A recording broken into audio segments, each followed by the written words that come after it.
Il est l'homme dans l'ombre de Nicolas Sarkozy depuis maintenant 3 ans et demi. Le Premier ministre François Fillon, souvent dépeint comme austère et effacé, a pourtant su gagner la confiance du chef de l'État qui vient de lui confier les rênes du nouveau gouvernement. L'épilogue de ce remaniement s'est joué samedi dans la soirée. François Fillon est de nouveau reçu par Nicolas Sarkozy, comme l'a été quelques minutes plus tôt Jean-Louis Borloo, son principal concurrent.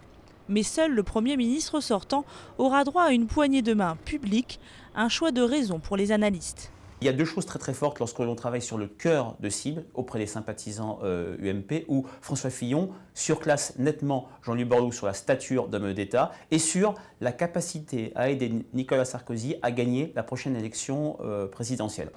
Gagner la prochaine élection présidentielle, tel est le nouveau cap fixé à François Fillon, lui qui défend bec et ongle la feuille de route donnée par Nicolas Sarkozy en 2007, malgré les critiques. Le bouclier fiscal, par exemple, très décrié par la gauche, a même semé la zizanie dans les rangs de la majorité. Plus récemment, l'affaire Woerth-Bettencourt a fait vaciller le gouvernement, mais François Fillon continue de tenir le cap. Je veux vous dire que, et c'est une des forces de notre République et de ses institutions, Nicolas Sarkozy est maître de son calendrier et il est maître de ses choix. Parce qu'il incarne l'autorité de la République. Et cette autorité exige de ne pas céder aux intimidations et aux humeurs du jour.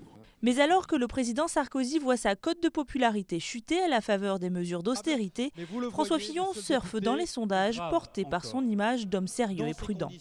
François Fillon apparaît calme, posé, faisant œuvre de pédagogie, à l'écoute, lorsque dans le même temps la distance entre les Français et le président est de plus en plus forte. Au lendemain de la défaite des régionales, les relations avec Nicolas Sarkozy se dégradent, au point que la presse parle de rivalité. Fidèle, le soldat Fillon dément. Ces rumeurs n'ont d'ailleurs qu'un seul objectif, qui est celui de déstabiliser l'exécutif. Et je le dis, je ne le laisserai pas faire. En prenant la tête de ce nouveau gouvernement, François Fillon commence à compter dans les annales de longévité des premiers ministres de la Ve République.